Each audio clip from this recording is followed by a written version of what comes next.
नमस्कार दोस्तों। आज मैं शुरू करने जा रहा हूँ अकबर और बीरबल की एक सत्य कथा।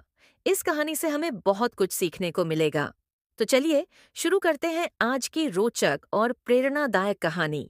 अगर आपको यह कहानी पसंद आए तो लाइक, सब्सक्राइब और शेयर जरूर कर देना।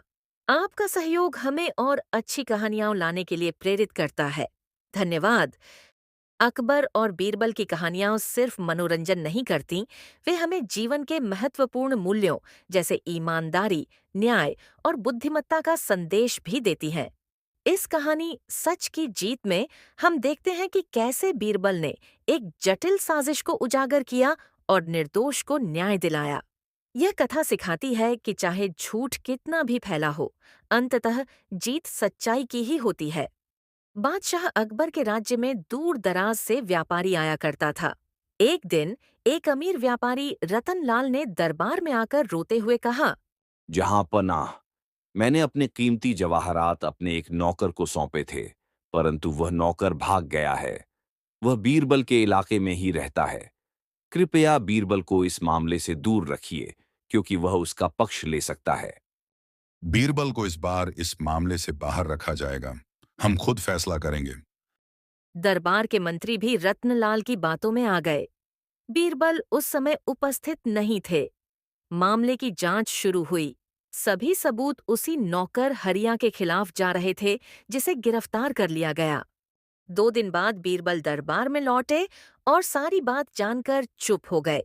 उन्होंने अकबर से निवेदन किया, जहां पनाह, क्या मैं इस मामले की थोड़ी जांच कर सकता हूं? बस एक दिन के लिए?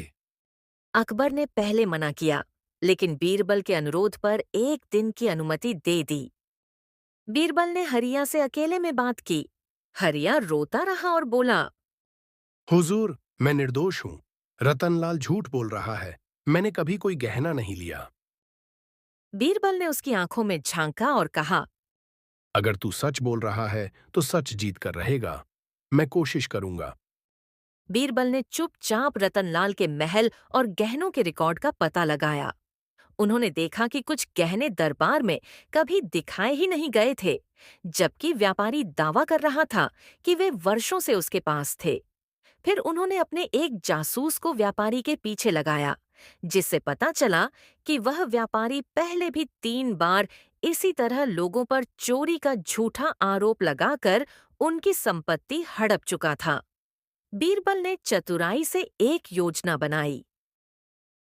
बीरबल ने अगले दिन दरबार में जाकर घोषणा की, जहां पनाह, मैं एक रहस्य उजागर करना चाहता हूँ। रतनलाल के गहनों को गंगा जल में डालिए। यदि वे असली हैं और चोरी हुए हैं तो सतह पर तैर जाएंगे, परंतु यदि यह चाल है तो गहने डूब जाएंगे। रतनलाल घबरा गया। उसने कहा, यह अंधविश्वास है। कहने क्यों बर्बाद करें? बीरबल मुस्कुराया। डर किस बात का है? अगर वे असली हैं और चोरी हुए हैं तो अलौकिक शक्ति उन्हें ऊपर लाएगी। अकबर ने आदेश दिया। गहनों को एक बड़ी कटोरी में रखकर गंगा जल में डालने लाया गया। जैसे ही गहने जल में डाले गए, वे सब डूब गए। बीरबल बोले, हुजूर, ये गहने कभी चोरी नहीं हुए थे। यह एक सुनियोजित षड्यंत्र था। अगर आप अनुमति दें तो मैं सबूत पेश कर सकता हूं। बीरबल ने रतनलाल के पुराने व्यापारिक लेन देन और कई नगरों के दस्तावेज पेश किए, जिसमें यह स्पष्ट था कि वह अन्य राज्यों में भी ऐसे ही झूठे मुकदमे दर्ज कर चुका था। फिर उन्होंने हरिया को बुलवाया और कहा, क्या तुम इस मुकदमे को किसी और रूप में देखना चाहते हो? हरिया बोला, मैं बस चाहता हूं कि मुझे निर्दोष कहा जाए और मेरा मान सम्मान लौटाया जाए। अकबर को सारा खेल समझ में आ गया। उन्होंने रतनलाल को तुरंत गिरफ्तार करवा दिया और उसका सारा झूठा माल जब्त कर लिया। हरिया को सम्मानपूर्वक छोड़ा गया।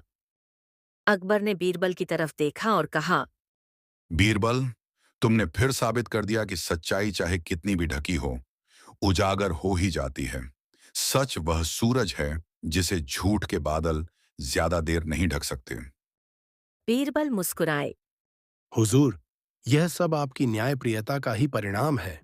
यदि आप मुझे एक दिन न देते तो झूठ जीत जाता। अकबर ने दरबार में घोषणा की। आज से कोई भी निर्णय तब तक नहीं लिया जाएगा जब तक सभी पक्षों को समान अवसर न मिले, और सच्चाई की जांच में बीरबल को पूरी स्वतंत्रता होगी।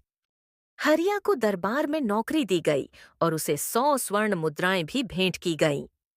इस घटना के बाद राज्य भर में संदेश फैल गया कि अकबर का दरबार सिर्फ ताकतवरों का नहीं, बल्कि सच्चे और ईमानदार लोगों का भी रक्षक है। बीरबल की सूझबूझ, विवेक और शांतिपूर्वक कार्य करने की शैली ने एक निर्दोष को बचा लिया। उन्होंने यह सिद्ध कर दिया कि सच को देर लग सकती है, लेकिन हार कभी नहीं होती। सच की जीत न केवल एक प्रेरणादायक कहानी है, बल्कि यह आज के समाज में भी उतनी ही प्रासंगिक है। ये कहानी हमें सिखाती है कि न्याय के लिए धैर्य और विवेक जरूरी है। झूठ चाहे कितना भी सुंदर हो, अंत में पराजित होता है, और सच्चाई की राह कठिन जरूर होती है, पर मंजिल पक्की होती है।